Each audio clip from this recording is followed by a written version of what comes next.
बड़े सुंदर सुंदर उसमें आम के फल लटक रहे थे।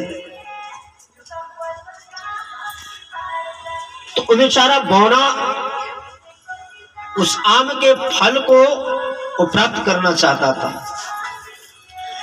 तो वृक्ष के नीचे वो बार बार उछले और चाहे कि वो फल को मैं किसी प्रकार से तोड़ लूं, बड़ा स्वादिष्ट फल है, पका हुआ है, इसमें रस होगा। लेकिन बेचारा कद छोटा था, इसलिए वहां छलांग लगा रहा था, फिर भी वहां पहुंच नहीं पा रहा था। लगभग 2 घंटे हो गए, लेकिन वो अपना प्रयास जारी रखा। फिर छलांग लगाए, वहां नहीं पहुंचे, फिर नीचे, फिर बेचारा बैठे, फिर अपना पसीना पोछे, थोड़ा शरीर में ठंडक आ जाए, फिर छलांग लगाए। अंतोगतवा जब निराशा हाथ लगी, अब छोटा कद था, वहां पहुंचे तब तो तोड़े। तब तक उसी मार्ग से एक महात्मा जा रहे थे, विशाल उनकी भुजाएं थी। तो महात्मा को दया आई, दूर से ही देख रहे थे कि बौना ही बार बार एक व्यक्ति वृक्ष के नीचे उछलता है, फिर गिरता है, फिर उछलता है, कारण क्या हो सकता है। महात्मा आए और पूछे कि बेटा मैं बहुत देर से देख रहा हूँ, खड़े खड़े दूर से, क्या बात है। मैं वृक्ष को देखता हूँ कि तू उछलता है, तुम्हारा उछल कूद जारी है। अरे महाराज पूछो मत, देखो कितना सुंदर फल लटक रहा है, मैं चाहता हूं कि फल को तोड़ दो। महात्मा ने कहा तो तोड़ लो। कैसे तोड़ूं महाराज, प्रयास तो करता हूं, लेकिन इतना छोटा भगवान ने मेरे को बनाया है, हाथ भी छोटे हैं, पांव भी छोटे हैं, अब मैं वहां तक पहुंच ही नहीं पा रहा हूं, पहुंचू तब तो तोड़ू। अच्छा तुम्हें फल चाहिए? हाँ महाराज।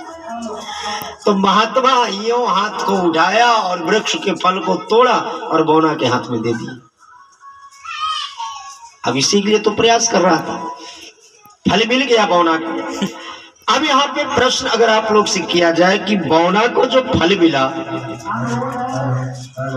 वो महात्मा की कृपा से उसको फल मिला कि बौना को अपने साधन से फल मिल गया, आप लोग क्या उत्तर देंगे? बौना को जो आम का फल था वो कैसे मिला? क्या उसके छलांग लगाने से, उछल कूद से मिल गया कि महात्मा की कृपा से मिल गई? आप लोग तो ऐसा ही कहें कि महात्मा ने कृपा करके तोड़ कर दे दी। लेकिन मैं पूछता हूं कि महात्मा की कृपा कब हुई? अगर वो बौना चुपचाप हाथ पर हाथ धर के और वृक्ष के नीचे बैठा रहता तो महात्मा को क्या जरूरत पड़ी थी? महात्मा को दया तब आई जब देखा कि बेचारा पसीने पसीने हो गया है और लगता है इसका उछल कूद जारी है, कारण क्या हो सकता है? उसकी साधना पर प्रसन्न हो गए। इसलिए किसी भी व्यक्ति को साधन शून्य नहीं होना चाहिए, और जब व्यक्ति कोई साधना करता है तो उसकी साधना पर कोई दयालु संत महापुरुष कृपा करके उसको आशीर्वाद दे देते हैं। हम कोई महात्मा के पास जाए नहीं,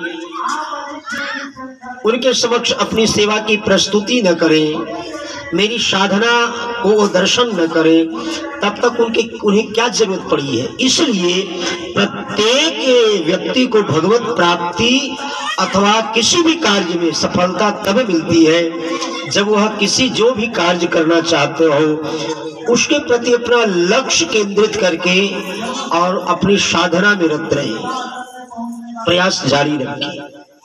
भगवान एक न एक दिन निश्चित रूप से हमारी अगर साधना सही है, लक्ष्य सही है तो सफलता मिलेगी।